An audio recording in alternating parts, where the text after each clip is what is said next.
Here we have it. The upper bracket is kicking off right here, right now. If you're tuning in, welcome to the show. It is going to be an explosive day of Fortnite games.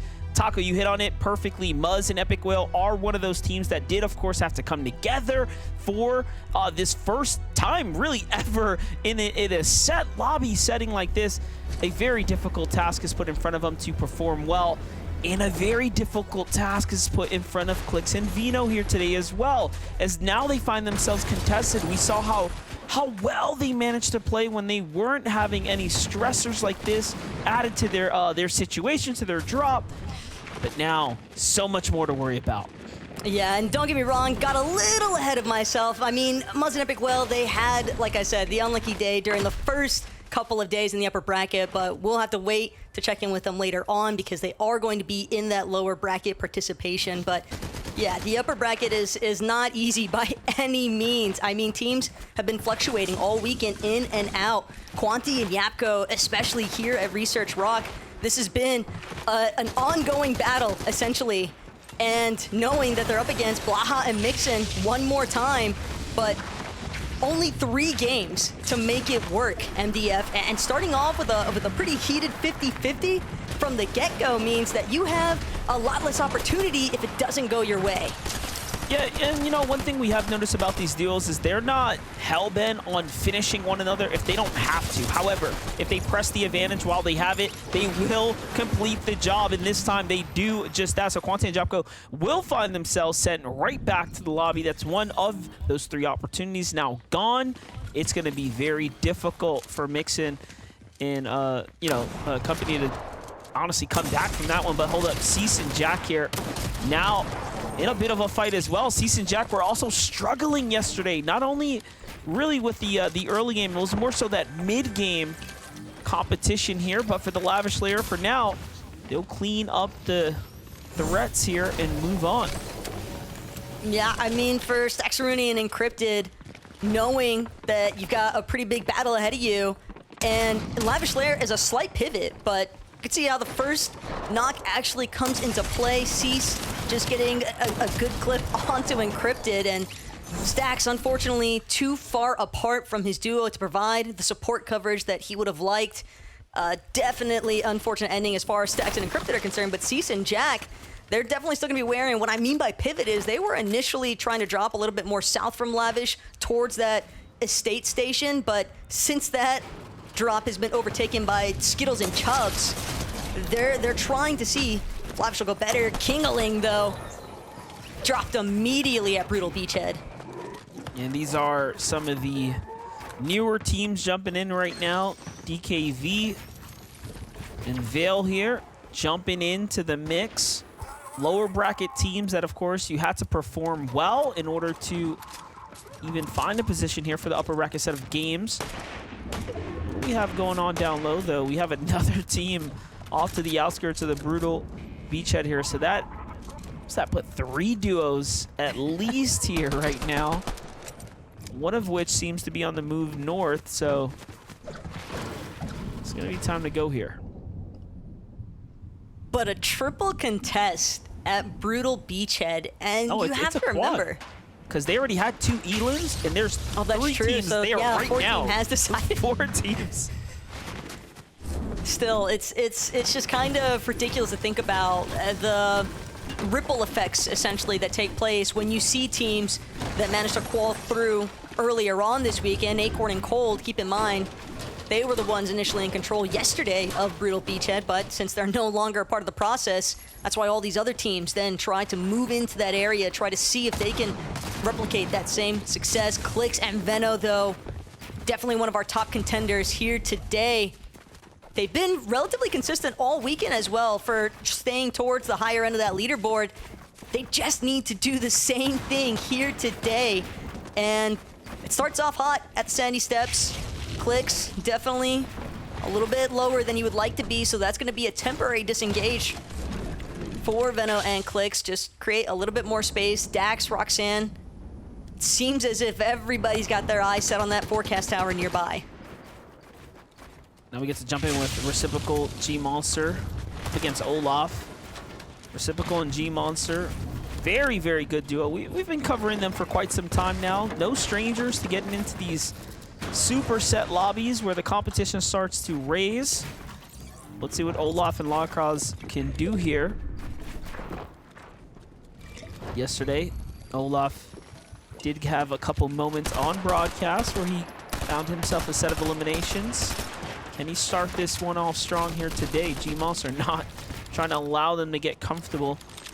Every time they put fire down and extra pressure from up above like that, remember, it is digging straight into the little bit of resource count, which is already kind of scarce here at the Underworld if you think about it. You can see Olaf only has 3 builds. Make that 0 now. This is tough, though. Olaf's got to make every single edit count from these previous walls. He'd initially empty them 4, but G-Money is going to get the initial, almost breaking Olaf's shield entirely. It's going to be Larko's now, nearly taken out entirely. And that's going to be the go sign here for Reciprocal, just putting so much pressure wall to wall next to G-Monster, and that's enough to get the job done. Just 2 quick eliminations, and that's the sort of quickness that you need to see, because the faster you have that time to elimination, the easier it is to prevent yourself from getting third-partied. Definitely got to wrap your battles up as soon as possible. We all know that. First look at Victor V and Paper here. Victor and Paper were putting on quite the performance yesterday.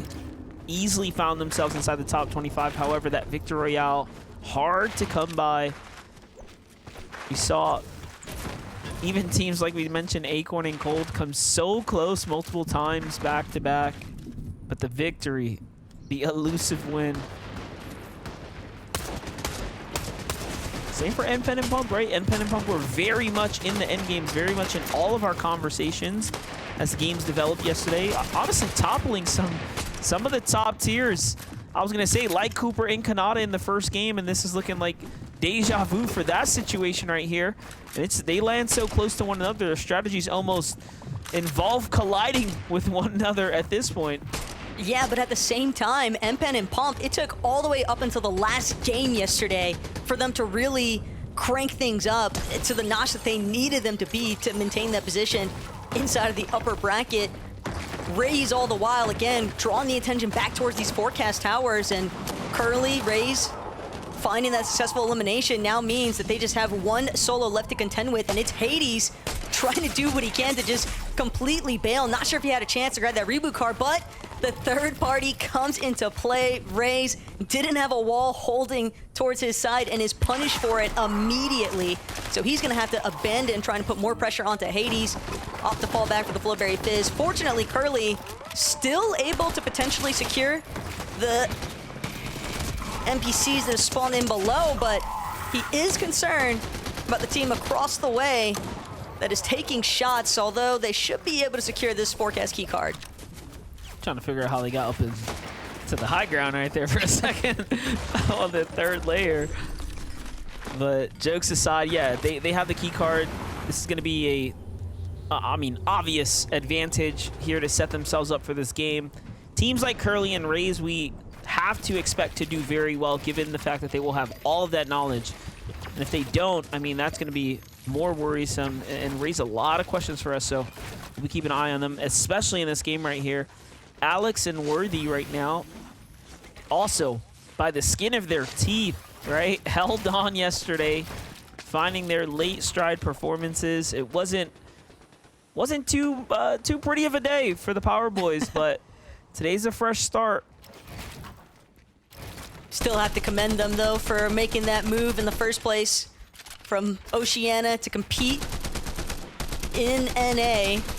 It's definitely a pretty big risk to take, but I guess a much easier decision when you know that you still have your global position locked in place, considering that they have had some massive success in their original region of Oceania. But obviously, they want to find themselves competing in Grand in a different region and showcase that, you know, the inter-regional play is definitely a valid performance strategy option here. And keep in mind, that's what all of these teams are essentially trying to find Cooper getting the better end of NPen currently, though. We've seen these teams exchanging quite a few blow for blow, but it's going to go much more in Cooper's favor this time. Let's get the little update here from Pink and Miro. Another team we all have extremely high hopes for. What's the story here? Bunker secured, zone pulling more or less in their favor. The real question will just come down to, did they and do they have enough Storm Surge?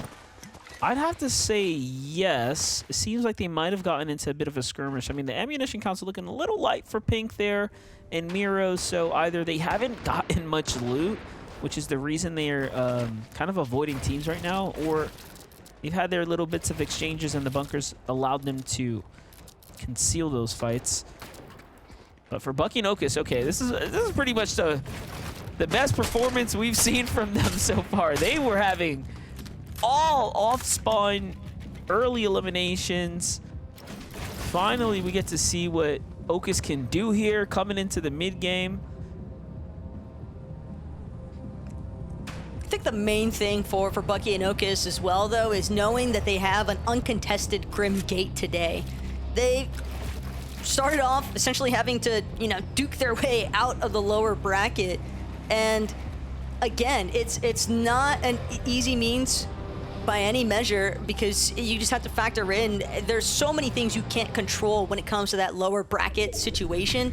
And even when you make it into the upper bracket, there's no guarantee that you're going to find yourself at a uncontested POI like they've managed to do so here today.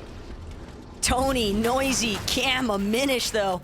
All-out scramble as the Surge base just seemingly collapses, drawing a little bit more attention than what they had bargained for. And it seems as though Tony and Noisy, they're willing to invest a little bit more time inside of the Storm.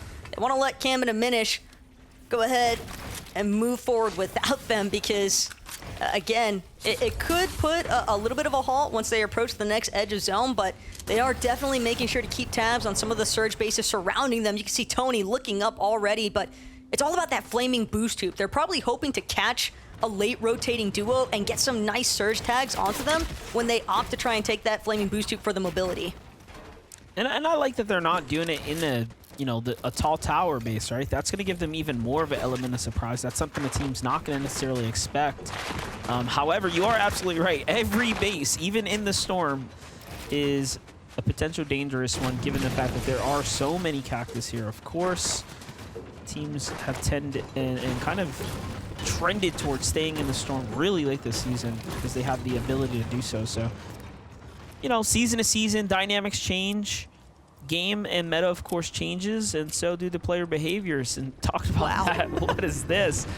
It wasn't until about Game 4 yesterday I feel like we finally seen some life at the Rift Island, but here, completely different. And we have to really talk about this. The goal of the day today, yeah, sure, might still be to, of course, play for the win, but yesterday I feel like it was much more reckless, and we probably will see a lot more reckless plays yesterday than we will today, where folks are very, I would say, likely to want to just play for placements and go the distance, right? Like, why risk it when you only have a couple of rounds? Yeah, that's the main difference maker, is that you only have those 3 matches to work with. And essentially, Victory Royales, they don't auto-qualify you to grands like they have been for the past couple of days, but winning in a 3-game format, it does basically ensure that you are probably going to make it in that top 25. Yeah. You get high ground, you pop off, you are basically in. Like, let's be honest, you should be able to have enough by the end of it. Ooh, nice little angle there from Visuals, but Northern, Austin, still trying to do what they can to hold their walls. Visuals and Braids, they definitely have the health advantage. Surprised that they're playing this as slowly as they have been, probably because of all the other players surrounding them. But Visuals, the moment that he finally takes down that wall, he finds himself duking it out for his life. But even still, only 38 damage above, despite that last knock. They need to solidify the elimination, but Northern just doing everything in his power to prevent that from taking place. Yeah, and someone else is in here Northern and Team Austin, and all of a sudden now Braid says, hey, wait a second, we have the advantage here, and jumps down and catches the eliminations there. And just like that, they are right back in the game. Everyone here on the Rift Island, by the way, is hearing this go down, but they have their own problems. Roxanne here has Day and Sprite right above them, but Day and Sprite seems like they want nothing to do with this here. They double back down into their lower layer here and likely feel good about their Storm Surge situation, so they're going to have to play, of course, to position themselves up effectively here in the moments to come. And talk about teams positioning up. We just caught a little glimpse of Raze and Curly, whom we know have the data. They know where the zones are going.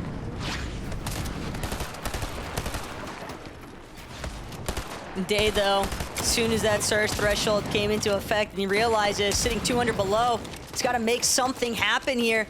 Good tag onto Dynamic, but still not enough to get him over the line just yet. Needs to connect at least one more shot, or Sprite on the other end of this box fight. But Dynamic, King, they want to make sure that they hold off for as long as possible, because if they can pressure Sprite and Day to the point where they're starting to actually take those Storm Surge ticks, they might have a very opportunistic moment to just clean up crew after the fact. And also, Sprite, Day, they have to keep in mind, every team currently taking these rifts. It's a big part of the reason why teams choose to surround the bottom of this Rift Island for as long as they do. And Sprite catching glimpses of a handful of teams still sitting on top of the Rift Island, seeing if he can look back up, maybe get some extra shots in, but that 79 below has now jumped to 160. Visual is gonna land directly on top of Sprite. He's in a current box right now, but his Nuka-Cola has been expended. His health is depleting rapidly. He's gonna rift out for emergency measures, but the question is, can he even touch back to the ground in time to try and get those final shots through? Day's gonna get knocked in the process, but the desperation is just not gonna make it work. And Visuals and Braids now getting all the benefits of those two players' leftover resources. Yeah, and Sprite did miss those shots right there when Visuals was landing down, so that is totally on them, unfortunately, right there. And you know what? Visual and Braids really needed those tags. You can see they are only 30 above where they need to be right now. On the other side, fights continuing to unfold right here. Tyler going head-to-head against NPen and Pump, and it is not looking good. Curve is going to be one of the first to fall here in this crazy battle that's happening right now. You know what? I'm starting to think now. I want to update on Okus and Bucky. Uncontested. Can they make it through the mid and early games, right? They're right there in the distance, based up.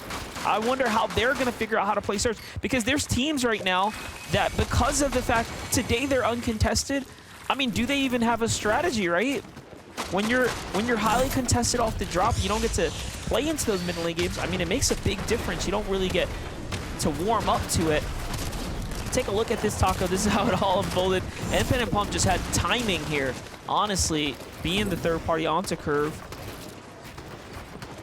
It's so unfortunate, though, for Curve, because at that point, you're just scrambling to escape, and next thing you know, completely separate duo in the builds behind you. But again, right place, right time.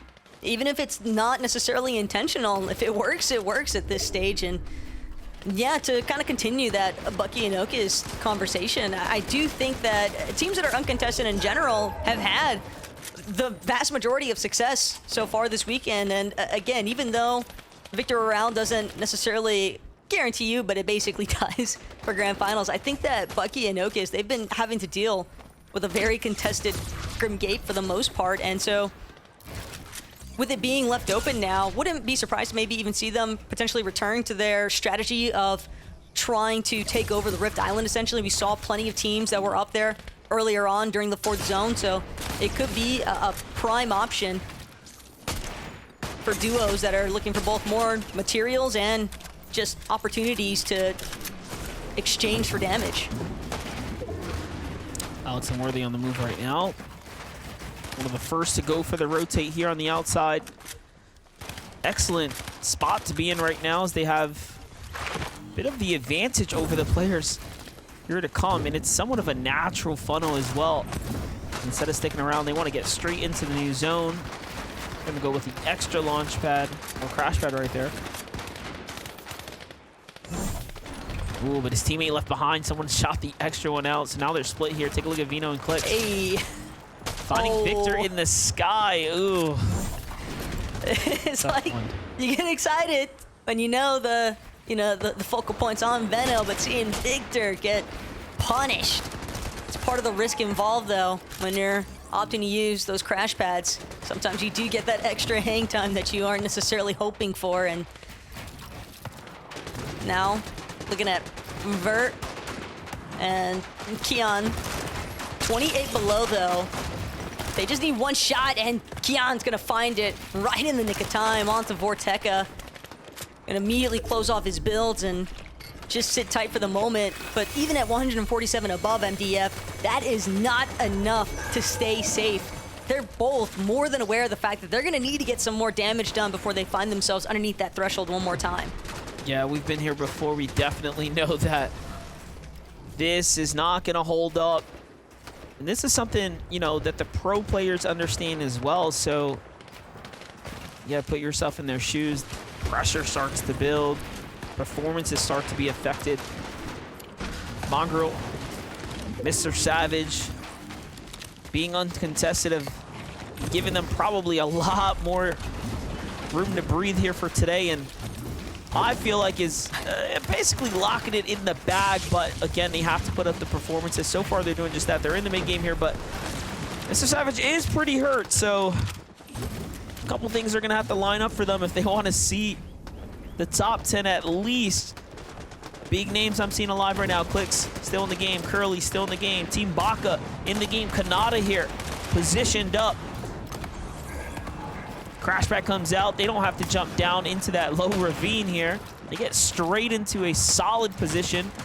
And honestly, above the congested areas down low, this is even smarter to stay elevated right now.